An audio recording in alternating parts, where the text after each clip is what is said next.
Hey everybody, how's it going? Welcome back to Cosmic Culture, the channel where we talk all things major movie and television news, theories, breakdowns, and much, much more. I'm your host, Chris, and man, in the world of superhero movies, there is a lot going on. In fact, last night, Wakanda Forever, the second Black Panther installment, had its red carpet, or purple carpet, release.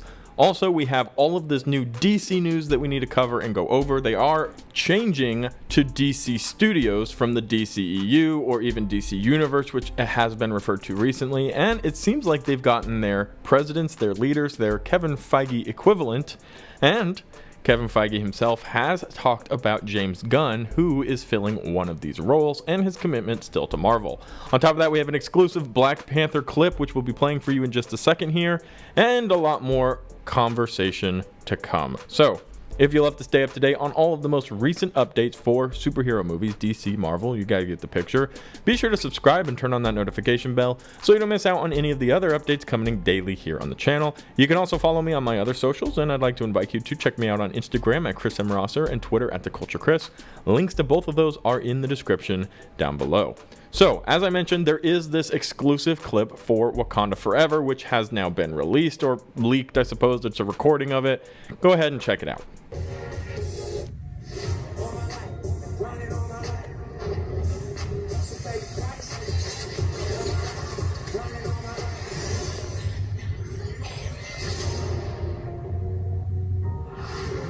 They came from the water. They had superhuman strength. He's coming for the surface world.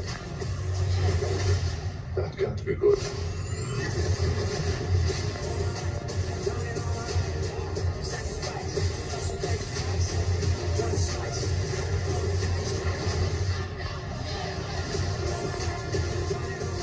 Now is our time to strike.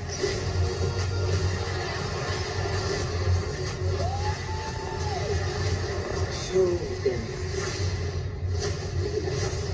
who we are. A very cool clip that gives us a very good insight to some of the action sequences we will be seeing when Wakanda Forever finally goes live for the world. Now, there's no spoilers in that clip or really anything you need to worry about. It just gives us a deeper feel for the tone of what Black Panther Wakanda Forever is. And we have a ton of reviews that have come out. I did not make it out to the red carpet event for this one, so the world premiere happened yesterday. I wasn't able to see the early screening of it, so I'll probably have to wait until the whole release, just like the rest of you guys, unless there's some type of digital screener, in which case I'll let you know what I think.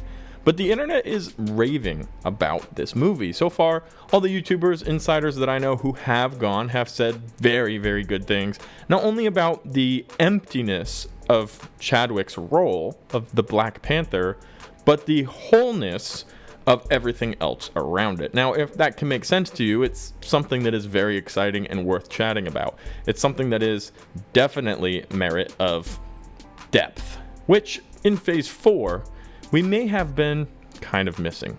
That depth, that seriousness. One of my favorite reactions actually comes from Emmanuel. You guys know him on YouTube as Eman or Eman's Reviews. He came out from the world premiere and on Twitter said this: Black Panther was an emotional roller coaster ride. The lack of T'Challa/Chadwick was heavy. Action was superb. Had a couple laughs. Shed a few thug tears. Namor was fantastic. All the black women were great. Still feeling conflicted. This is something that has me excited about the future of a Marvel film or an upcoming film that will be coming out, is that feeling of confliction. And I don't want to speak for him here, but in my mind, this feeling at the end of the film of, oh my gosh, this just happened, oftentimes leaves us feeling these complex emotions. If you think back to Infinity War, that was not a happy ending. The Infinity War Avengers movie ended with tragedy. It ended with hard realization of where our team was at. Now, Black Panther has a huge amount of shoes to fill, of character to fill, and the lack of Chadwick is very heavy and eminent. But I think that's part of the planning and that's part of the design for what they're going to be giving us in Wakanda Forever.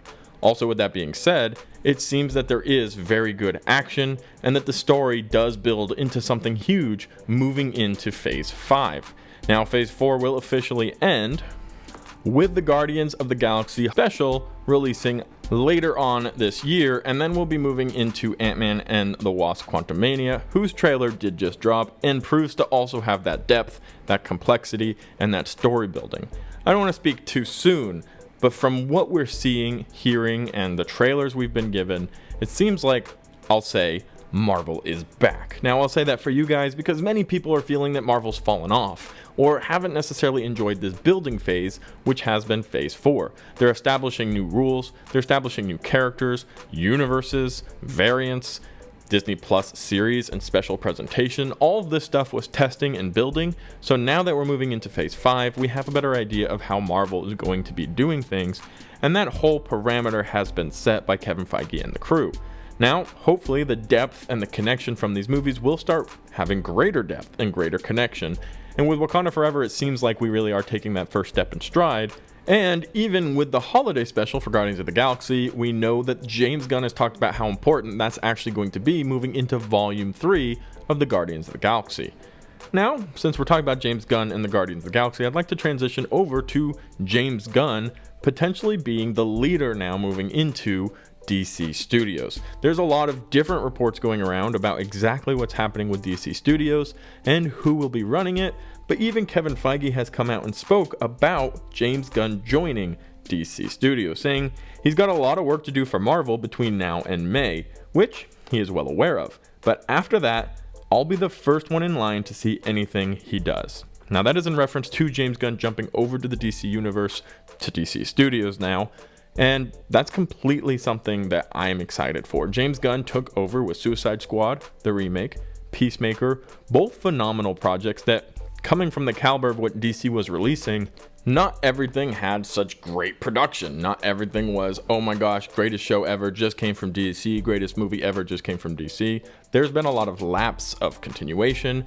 quality, enjoyment, keeping actors around to play the roles long enough.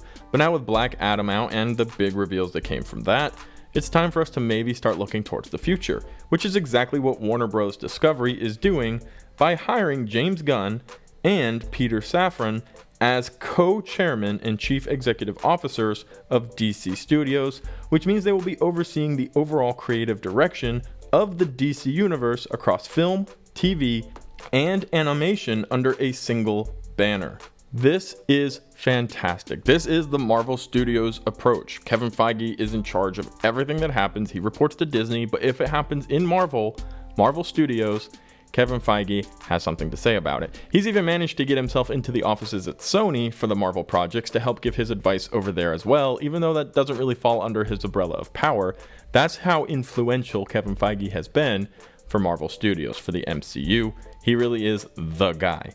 Now it seems like Warner Bros. Is finally filling that role by giving a fresh studio title, DC Studios, and 2 new executive officers who are in charge of everything, this new opportunity to run with the future of DC. Now, the Flash film is supposed to open the DC universe by entering the multiverse, and Black Adam was supposed to alter the hierarchy of power, which is what we were told repetitive times from The Rock himself, and also from a lot of the advertising.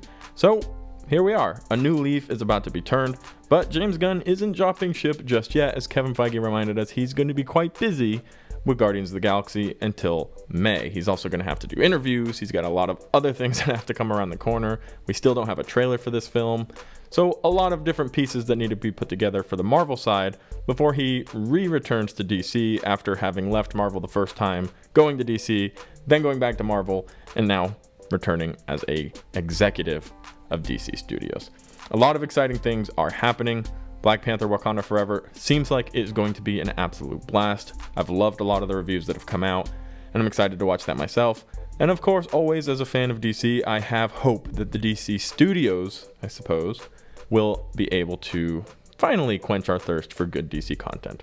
Let me know what you guys think about all this news in the comment section down below. As always, thank you to everybody who watched to the very end of the video.